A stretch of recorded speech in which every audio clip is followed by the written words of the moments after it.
की तौर पर समीक्षा की जाए तो कहीं ना कहीं लग रहा है कि गोपाल कांडा को या गोविंद कांडा को खाली बीजेपी का सिंबल चाहिए था और इसीलिए उन्होंने बीजेपी से टिकट ली ताकि उनको सिंबल मिल जाए। और जैसे ही उनको सिंबल मिल गया उन्होंने एलनाबाद के अंदर बीजेपी को दूध में से मक्खी की तरह निकालकर एक साइड में कर दिया। 28,000 से 31,000 वोट कांग्रेस के प्रत्याशी पवन बेनीवाल को एलनाबाद बाई इलेक्शन के अंदर हमारे आंकड़ों के मुताबिक, हमारे एग्जिट पोल के मुताबिक मिल रहे हैं। अब बात कर लेते हैं बीजेपी की अगर बात करें तो बीजेपी को जो कुल वोट हमारे हिसाब से, हमारे लिहाज से मिल रहा है सुबोध,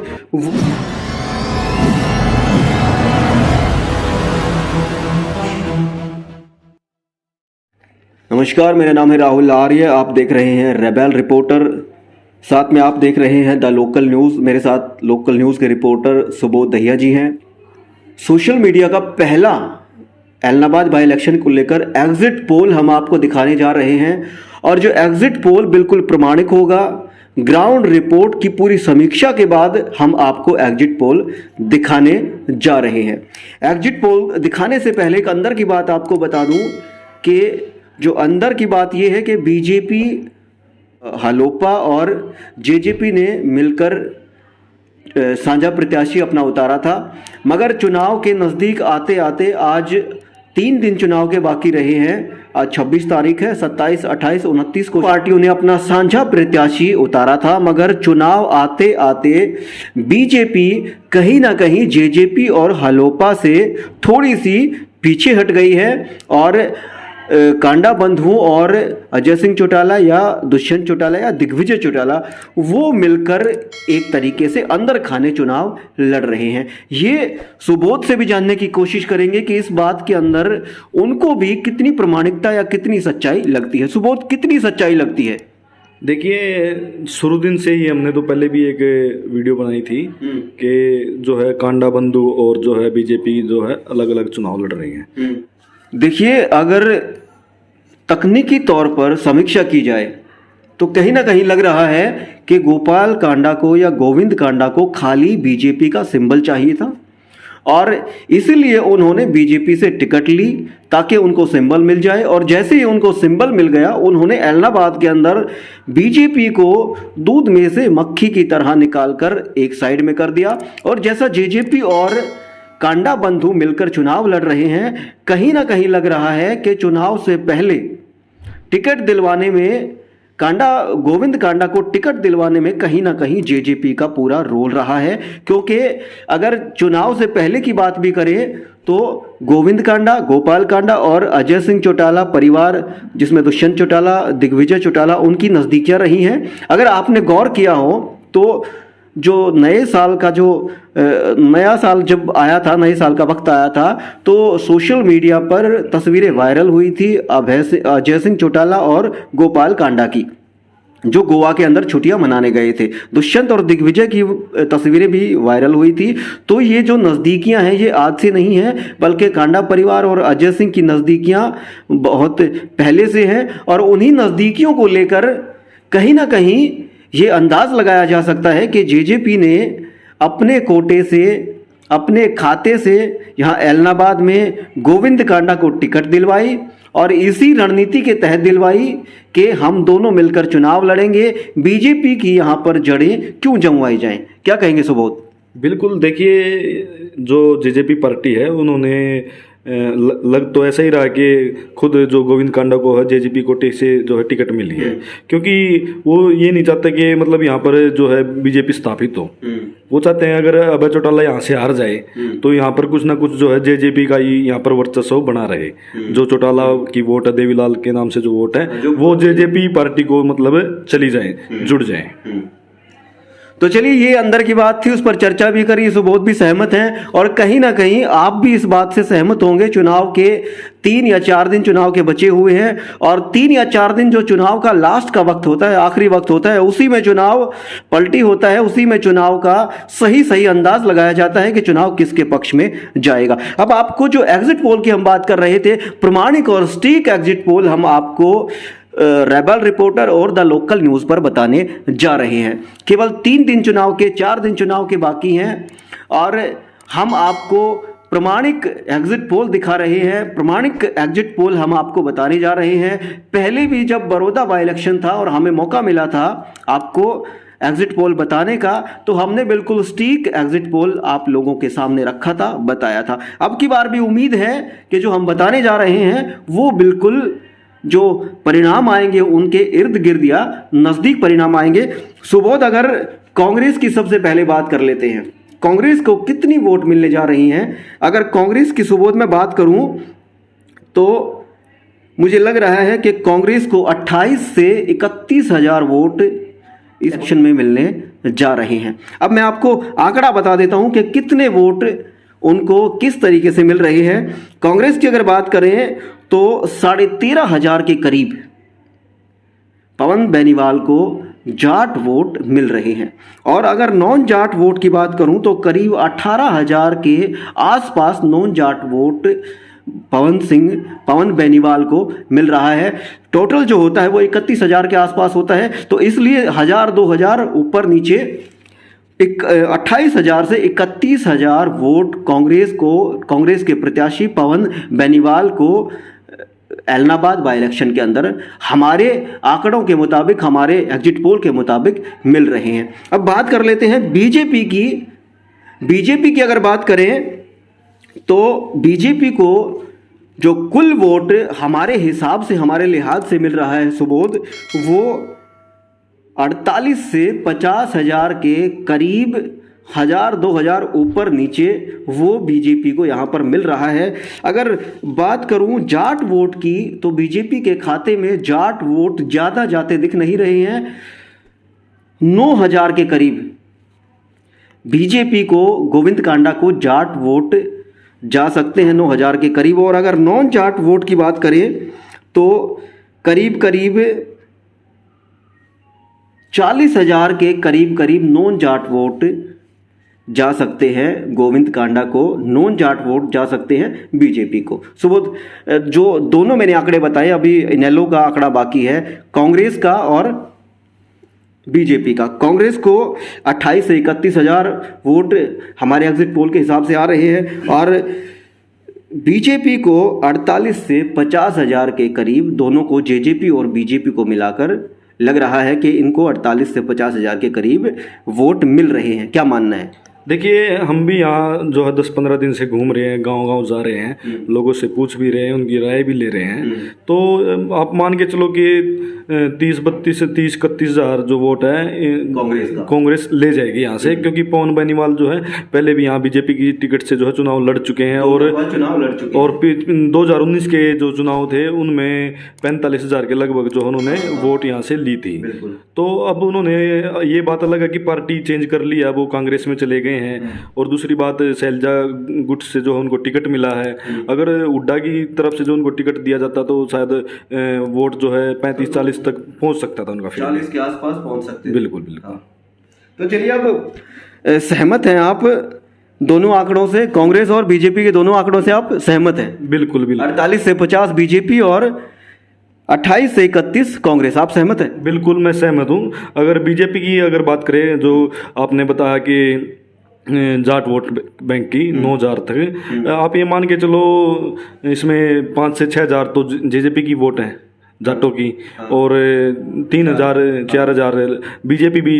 ऐसा नहीं कि मतलब सुपड़ा साफ नहीं होता, 3-4 हजार जो जाटों की वोट हो बीजेपी को भी जाएंगी और 6,000 के करीब जो है जेजेपी की भी वोट है यहाँ जाटों की। बिल्कुल। देखिए, पिछली दफ़ा यहाँ बात करें जेजेपी को तो जेजेपी को 7,000 के करीब, 6800 के आसपास वोट मिले थे।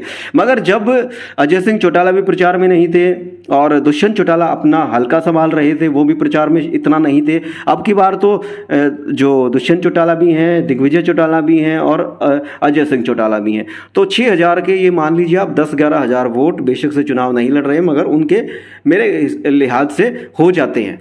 देखिए, यहाँ पर जो जेजेपी का वोट बैंक है उस पर ज़्यादा असर नहीं पड़ेगा जितना 2019 में था। आप मान के चलो 6800 के लगभग वोट थी, हो सकता है 6800 तक भी पहुँच जाए जेजेपी की वोट, इतना जो है यहाँ पर नहीं है। हालांकि आज यहाँ पर उप मुख्यमंत्री दुष्यंत चौटाला के कार्यक्रम हैं, उप मुख्यमंत्री मनोहर लाल खट्टर जी के भी कार्यक्रम हुए हैं। तो आज एक जगह जो है उनका विरोध तो किसानों के द्वारा किया गया, लेकिन उससे पहले दिग्विजय चौटाला और अजय चौटाला की अगर बात करें तो लगातार वो गाँव में गए हैं, उनका इतना विरोध देखने को यहाँ नहीं मिला था। तो मान के चलो जो जेजेपी का वोट बैंक है वो जो का तो यहाँ पर बना हुआ है। देखिए, मेरा मानना ये है, सुबोध के 6800 के आसपास, 7 के आसपास उनके वोट पहले थे, और जब वो खुद प्रचार में नहीं थे। अब की दफा तो तीनों जो हैं, वो तीनों नेता जो जेजेपी के हैं, खुद अजय सिंह और उनके दोनों बेटे वो लगे हुए हैं। तो मुझे लगता है कहीं ना कहीं उनका 3-4 हजार जो वोट है वो इंक्रीज हो सकता है, बढ़ सकता है।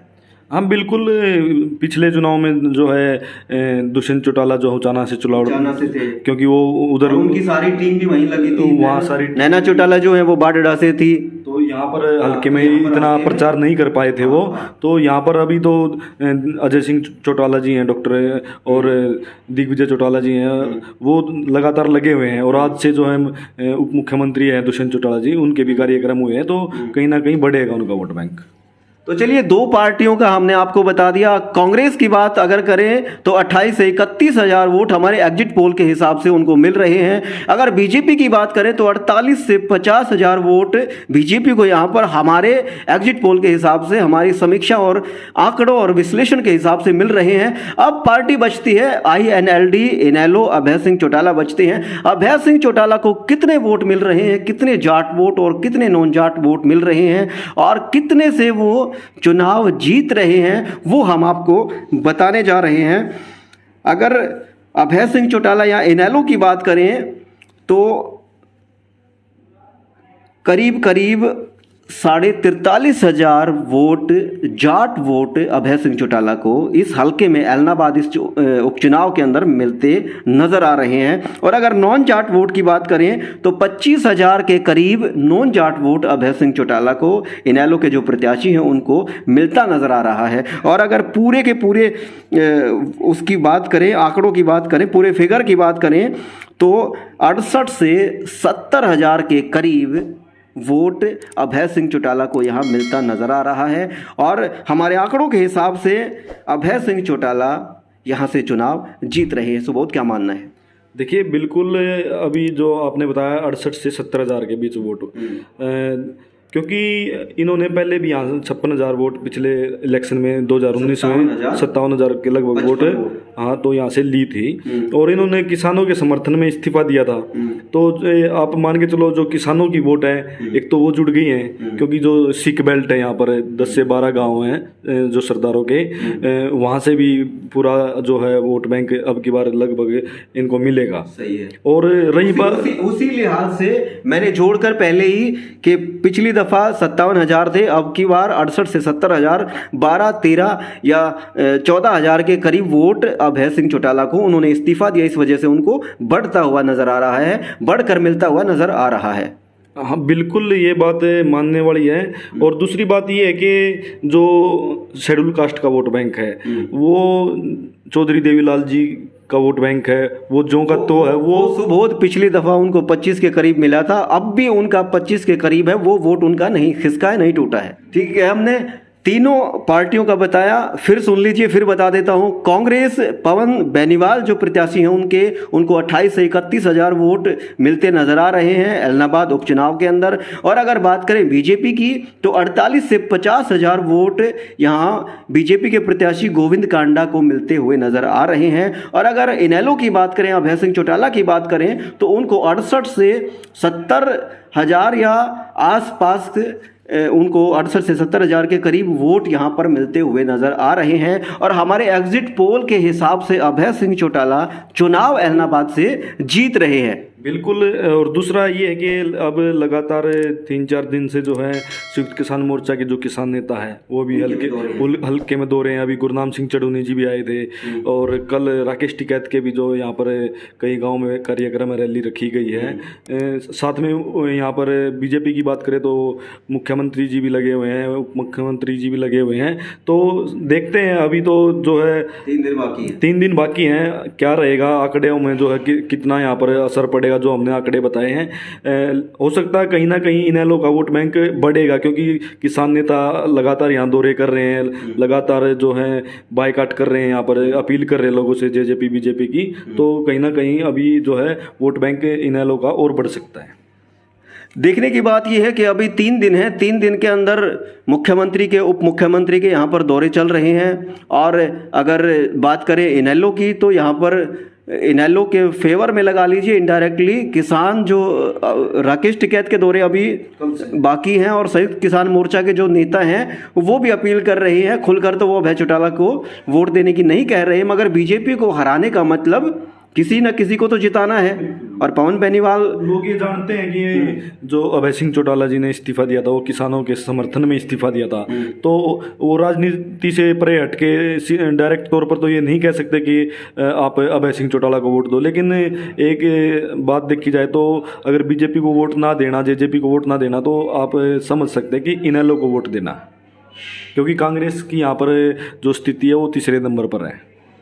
कांग्रेस की स्थिति तीसरे नंबर पर है और बीजेपी दूसरे नंबर पर 48 से 50 हज़ार के करीब वोट लेकर है। और अभय सिंह चौटाला पहले नंबर पर 68 से 70-71 के करीब वोट लेकर हैं, 70-71 हज़ार के करीब वोट लेकर पहले नंबर पर हमारे एग्जिट पोल के हिसाब से हैं। वो अगर चुनाव जीतने की बात करें तो करीब 20 हज़ार के आसपास, 20, 21, 22 या 19, 18 के हिसाब आसपास चुनाव जीत रहे हैं। जी बिल्कुल, पिछली बार जो 2019 में चुनाव हुए थे वो यहाँ लगभग 12,000 वोटों से जीते थे। अब की बार आप मान के चलो जीत जो है वो 10,000 और जुड़ ज़्यादा होगी, 22,000 के लगभग, 20-22 हज़ार के लगभग आप मान के चलो आराम से यहाँ से वो जीत सकते हैं। चलिए, अगर पूरे हलके की वोटों की बात करें तो 1,81,000 के करीब एलनाबाद हलके में वोट है। पिछली दफ़ा 1,50,000 के करीब यहाँ पर वोट पोल हुआ था। अब की बार भी उम्मीद है कि 1,50,000 के करीब या 45 से ऊपर ही वोट पोल होने की यहाँ पर उम्मीद है। और अगर 1,50,000 के करीब, 1.5 के करीब वोट पोल होता है तो फिर जो आंकड़े हमने बताए कि कांग्रेस 28 से 31, बीजेपी 48 से 50 और अभय सिंह चौटाला 68 से 70 या 71, वो हम एग्जिट पोल के हिसाब से हमारा आकलन है, अंदाज़ा है। अब परिणाम जो आएंगे, असली जो नतीजा है वो परिणाम जो आएंगे उन पर निर्भर करता है। ये खाली अंदाज़ा है, एग्जिट पोल है जो ग्राउंड रिपोर्ट के हिसाब से हमने तैयार किया है। उम्मीद है हमारा एग्जिट पोल आपको पसंद आएगा। उम्मीद है हमारा एग्जिट पोल जो चुनाव के परिणाम होंगे उनके नज़दीक होगा, उनसे मिलता जुलता होगा। फिर आगे के 2-3 दिन के, 4 दिन के चुनाव को लेकर फिर किसी मुद्दे पर फिर चर्चा करेंगे, कोई नई बात के साथ फिर आपके सामने हाजिर होंगे। तब तक के लिए आज्ञा दीजिए। जय हिंद, जय भारत, नमस्कार, वंदे मातरम।